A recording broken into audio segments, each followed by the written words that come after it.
당연히 나머지 이웃들은 저에 대한 경계를 더 오래 가지고 갔습니다. 웃으며 하는 인사에 대꾸는 해주셨지만 표정도 굳어 있었고 다른 말에 대해서는 대답도 안 해주셨죠. 좀처럼 틈도 안 내주는 이웃들 때문에 저는 더 궁금해지고 있을 때 아주 우연히도 궁금증이 풀리게 되었어요. 바로 저희 앞집에 사시는 이웃을 만나게 되면서 말이죠. 아주머니 한 분과 엘리베이터를 타고 올라가게 되었는데 같은 층에 내리게 되었습니다. 아무 층도 누르지 않고 있던 저를 힐끔 보시던 아주머니는 제가 엘리베이터에 내리자 뒤따라 내리셨죠. 전 별 생각 없이 문을 열려고 했는데 좀 전 저와 같이 내린 아주머니께서 저에게 말을 걸어오셨어요. 저기 혹시 이사 오셨어요? 뒤를 돌아보니 같이 엘리베이터를 탔던 아주머니께서 저희 앞집에 사시는 분이라는 걸 알게 되었죠. 남편 살던 집으로 들어오게 되었다고 말하려다 이러면 또 저를 피하겠구나 싶었습니다. 그래서 순간 말을 받고 이사를 오게 되었다고 했죠. 안녕하세요. 네, 며칠 전에 이사 왔어요. 앞집 분이셨구나. 며칠 전부터 인사하려 찾아갔는데 번번이 안 계셔서 오늘에서야 뵙게 되네요. 어머, 정말이죠? 정말 이사 오신 거죠? 고마워요. 정말 잘 알았어요. 완전 우리 아파트 은인이네, 은인. 이러지 말고 안에 들어와서 우리 차라도 한잔 마셔요. 내가 대접을 안 할 수가 없어서 그러니까. 아주머니께서는 박수까지 치시며 저를 환대하셨고 제가 의사표현을 하기도 전에 자신의 집 안으로 끌고 데려갔습니다. 아유, 내 정신 좀 봐. 기쁜 마음에 집을 오래 비운 것도 잊어먹었네. 잠깐 정리 좀 하고 환기를 시킬 테니까 잠시만 여기 앉아 있어요. 어디 멀리 갔다 오셨나봐요. 멀리는 무슨, 바로 요 앞 동네에 우리 친정이가 있었어요. 우리 집이 세 식구인데 그동안 피난살이를 했었거든요. 아시죠? 전쟁 중이나 하는 피난살이. 근데 그것도 오늘부로 끝이네요. 난 앞집에 이사를 온 것도 모르고 여태 전주인 남자랑 안 부딪히려고 조심히 다녔었는데. 전주인분이요? 왜요? 그분이랑 무슨 일이 있었어요? 말도 말아요. 내가 아니지. 나를 포함해 우리 아파트 사람들이 그 사람 때문에 얼마나 고생을 했는데요. 그 인간 완전 깡패, 양아치에. 아유, 진짜 그런 사람들이랑 우리가 같이 어울려서 이 세상을 산다는 게 얼마나 끔찍한 일인지. 아주머니께서는 욕만 안 하셨지 남편을 굉장히 나쁜 사람으로 표현하셨어요. 그래서 모른 척을 하며 무슨 일이 있었는지 더 물어보게 되었죠. 그렇게 듣게 된 남편의 제가 알던 사람과 정반대의 사람이었습니다. 처음 문제가 생겼던 건 남편이 이사 온 첫날이라고 했어요. 이사 당일은 당연히 시끄러울 수밖에 없으니 이웃들 모두 이해를 했다고 합니다. 그런데 이사를 마친 당일 저녁 엄청난 소음과 연기가 발생했다고 해요. 시끄러운 소음으로 인해 복도 나온 주민들은 현관문이 열린 채로 남편의 집을 보게 되었고 앞집 아주머니께서 안을 들여다보였다고 했죠. 안쪽에서는 남편을 비롯해 아주 많은 인원들이 고기를 구우며 술판을 벌이고 있었다고 했습니다. 담배까지 집안에서 피면서 말이죠. 여기요? 여기 집주인분이 누구세요? 제가 집주인인데 무슨 일입니까? 안녕하세요. 앞집 사람인데요. 이사 온 날 지인분들과 좋은 자리 같이는 건 괜찮은데 조금만 조심해 주셨으면 했어요. 하루 정도 시끄러운 거야 이해할 수 있지만 이렇게 현관문 활짝 열고 시끄럽게 떠드시면 안 될 것 같은데. 또 저희 아파트 실내 흡연 금지예요. 저뿐만 이러는 게 아니라 이웃 주민들 전부 힘들어하시니 부탁 좀 드릴게요. 내가 내 집에서 하고 싶은 대로 하겠다는데 문제 있어요? 남이사 담배를 피든 떠들든 고기를 먹든 무슨 상관인데요. 끝날 때 되면 알아서 끝낼 테니 귀찮게 하지 말고 가세요. 여기 공동주택이잖아요. 그럼 규칙 지켜야 하는 거죠. 거기다 이웃 간의 예의도 아니고요. 아줌마가 내 부모야? 선생이라도 돼? 왜 시비를 못 걸어서 난리야? 그럼 고기 구우면서 나는 연기 우리가 다 마실까? 당신들 눈치 보고 내 집에서 담배도 마음대로 못 피고 찾아온 손님들 다 쫓아보내고 계속 쓸데없는 소리 시끄러지 말고 잠이나 쳐 자세요. 뭐라고요? 계속 이렇게 나오면 저희도 경찰에 연락할 수밖에 없어요. 경찰 부르세요. 근데 경찰 부르면 앞으로 아줌마 여기서 하는 생활 고달퍼질 겁니다. 내가 당한 거 몇 배로 갚아줘야 하는 성격이어서요. 결국 아주머니께서는 경찰을 부르게 되었고 훌륭한 경찰이 제지를 하고 나서야 그날 밤의 소동이 끝이 날 수 있었다고 해요. 그런데 문제는 그 다음이었다고 했습니다. 태연씨가 앞집 아주머니께 앙심을 푼 거죠.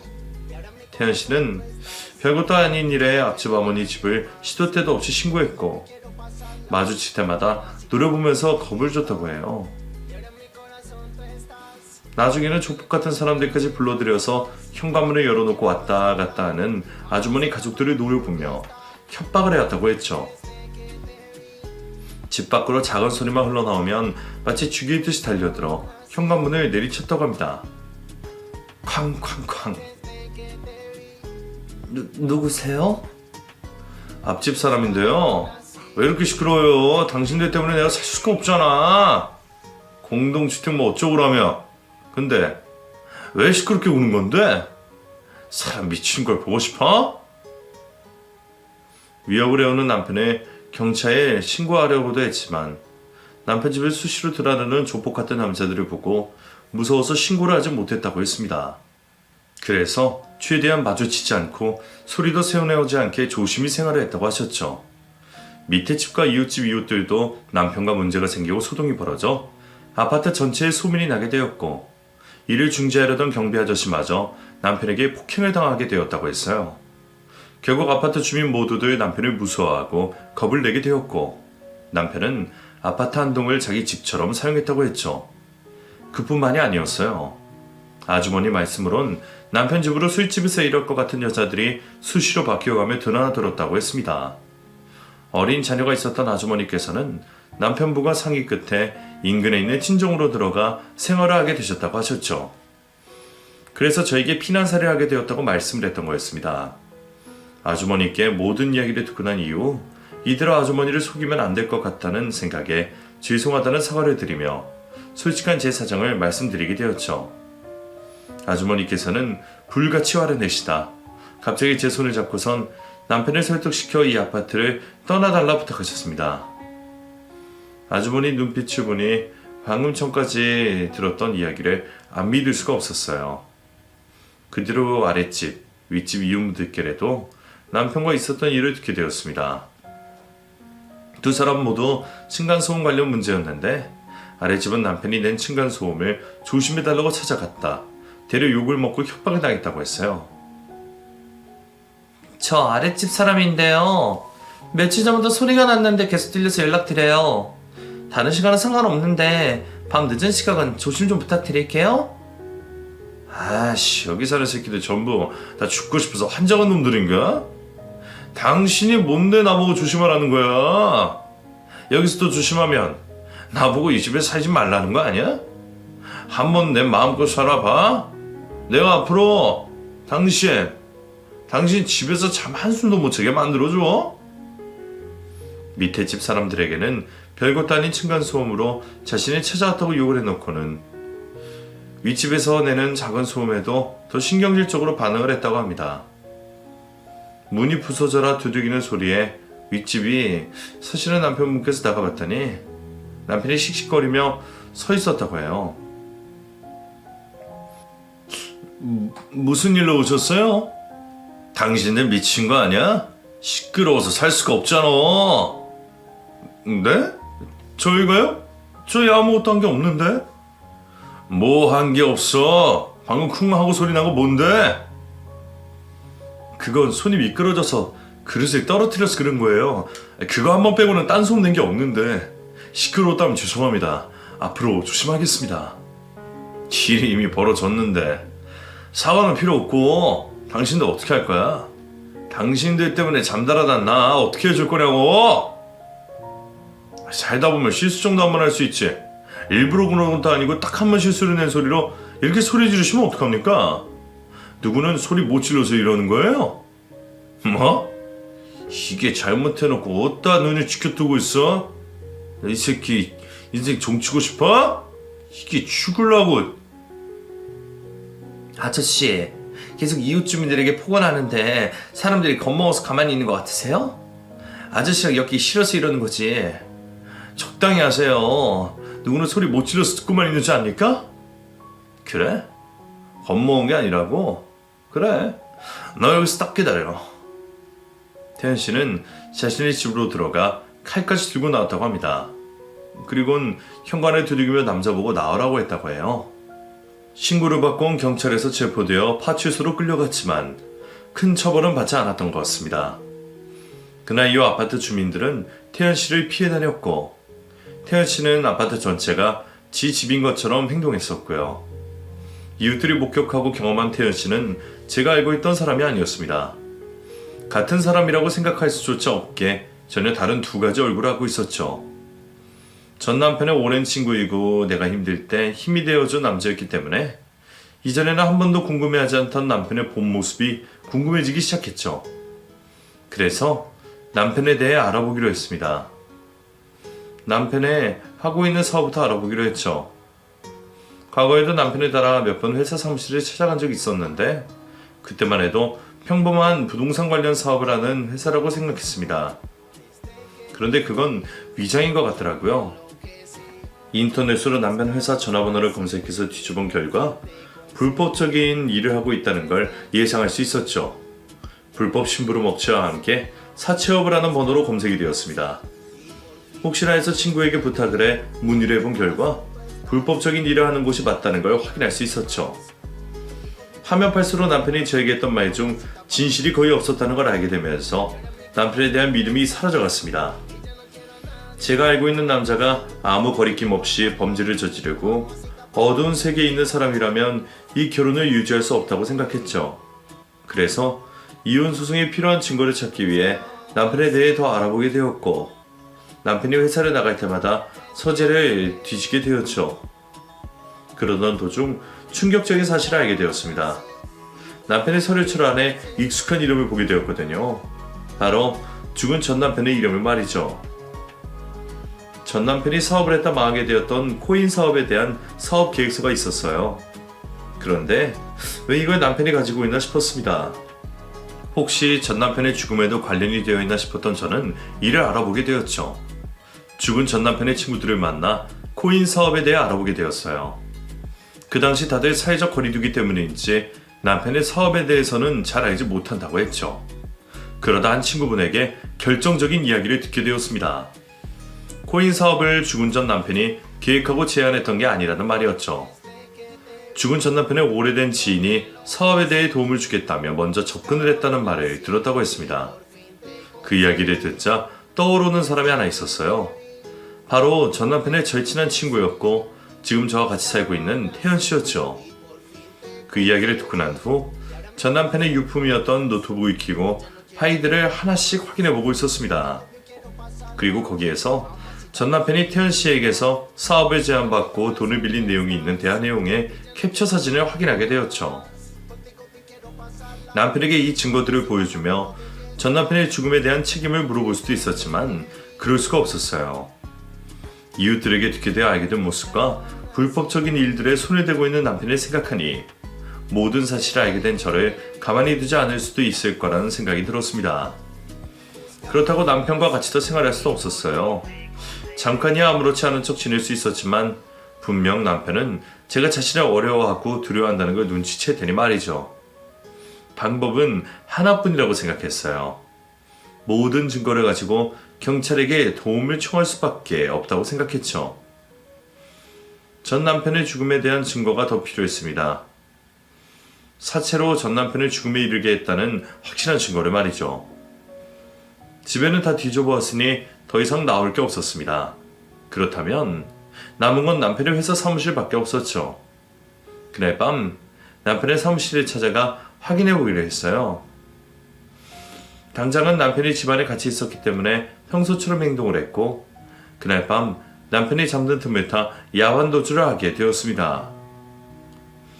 사무실에 거의 다 도착을 했을 무렵 제가 옆에 없다는 걸 눈치챈 남편에게서 전화가 왔어요. 전화를 받지 않는다면 남편에게 더 큰 의심만 사게 될 뿐 일이 복잡해질 것 같아 전화를 받고 친정 핑계까지 대게 되었죠. 당신 어디 갔어? 잠깐 나간 줄 알았는데 짐까지 들고 나갔네? 미안해요. 친정엄마가 급하게 일이 있다고 연락이 왔거든요. 너무 곤히 자고 있길래 깨우면 안 될 것 같아서 조심해서 나왔는데 아침에 일어나면 연락 주려고 했거든요. 뭐 심각한 일이야? 나도 갈까? 아니에요. 내일 출근해야 하는 사람이 여기까지 와서 뭐해요. 너무 큰일은 아닌데 내가 걱정돼서 가는 거니까 크게 신경 쓰지 말아요. 그렇게 남편과 통화가 끝나갈 때쯤 남편 회사가 있는 건물 앞에 도착할 수 있었습니다. 남편 사무실로 들어가는 건 그다지 어렵지 않은 일이었습니다.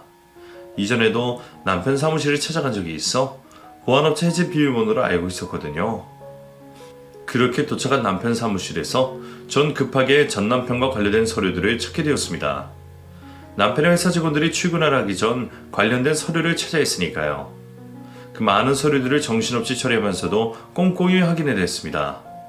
여기서 못 찾으면 남편에게 어떤 변명을 해도 의심을 받을 거기 때문에 제 신변을 위해서도 꼭 찾아야 하는 서류였죠.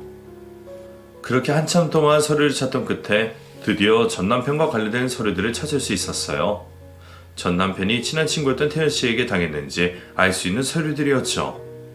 며칠 전 남편의 노트북에서 찾은 대화 내용과 서류를 확인해 본 결과 태연 씨가 어려운 상황을 타개해야 했던 전 남편에게 먼저 다가와 당시 열풍이 불고 있던 코인 사업을 하자고 꾀였고 투자금이 없었던 남편에게 돈을 빌려주었던 것 같아요.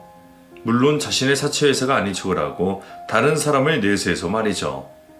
사채를 쓰게 되더라도 사업이 잘 되고 감당할 수 있는 이율만 측정되어 있다면 큰 문제는 아니었을 겁니다.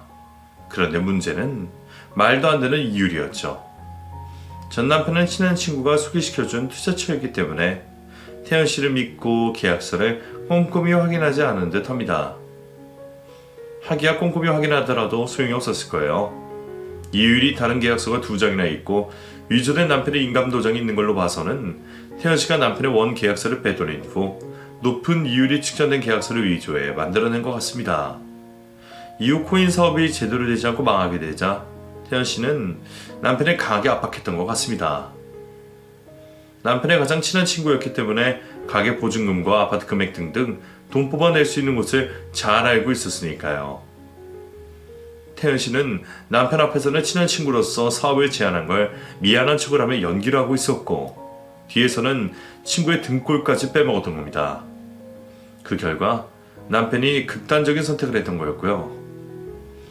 그 서류를 가방 속에 넣은 다음 전 남편과 관련된 서류들이 더 없나 확인을 하게 되었습니다. 각 컴퓨터 안까지 찾아봤지만 이 친구들이 전부인 것 같았어요. 그래서 빠르게 어질러 넣었던 서류들을 정리를 하다 문득 이것만 가지고 남편의 처벌을 기대할 수 있을까라는 시간을 하게 되었고 이왕 이렇게 된 것 불법적으로 확인되는 서류들 전부를 가지고 한 번에 신고를 하자 싶었죠.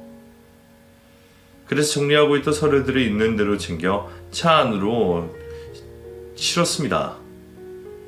그리고 그 길로 경찰서를 찾아가게 되었죠. 그런데 큰맘 먹고 가져온 증거들이 문제가 될 줄은 몰랐습니다. 증거들 모두 남편의 회사에 있었던 문서들이고 따로 허락을 받고 가져온 게 아니다 보니 증거로서 문제가 된다고 하더라고요. 우선은 수사가 급할 것 같다 영장을 받아 수색을 할 거지만 남은 증거가 없다면 지금까지 한 일이 무용지물이 될 수 있다는 말을 듣게 되었습니다. 그래서 저를 자책하며 얼마나 원망했는지 몰라요. 제 무지함으로 남편의 억울함을 못 풀게 된 것 같아서 말이죠. 그날 이후 남편의 범죄 사실을 밝힐 수 있는 증거가 남아있기를 빌고 또 빌었습니다. 정말 다행히도 전 남편의 죽음과 관련 지을 수 있는 증거물이 나왔고 그 외에 탈세, 불법 사채, 폭행 교사 등등 셀 수 없는 죄의 증거들이 쏟아져 나왔죠. 남편과 남편 회사를 다니고 있던 사람들은 결국 대부분 구속이 되어 수사를 받게 되었고 남편은 이 모든 죄를 지시하고 실행에 옮긴 죄로 긴 징역을 살게 되었습니다. 그리고 전 이를 문제 삼아 이혼 소송을 하게 되었죠. 모든 일이 마무리가 되었지만 보복이 있을까 싶어서 불안함을 떨치지 못했습니다. 그래서 한적한 곳에 들어가 음식 장사를 하게 되었어요. 이제 막 정원에 나가며 이곳에서의 삶을 꾸려가고 있는데 아직까지는 마음 편안하고 살만하다 싶네요. 다른 사람들은 평생 겪어보지도 못할 일 겪게 되어서 그런지 전 다른 욕심은 없고 지금처럼 조용하게 그리고 소박하게 제 삶 다하는 날까지 살고 싶네요. 물론 세상 일이라는 게 원하는 대로 흘러가지는 않는다고 하지만 말이죠. 앞으로 저에게 지금처럼 조용한 나날들이 있기를 바라주시고 제 이야기는 여기서 마치도록 하겠습니다.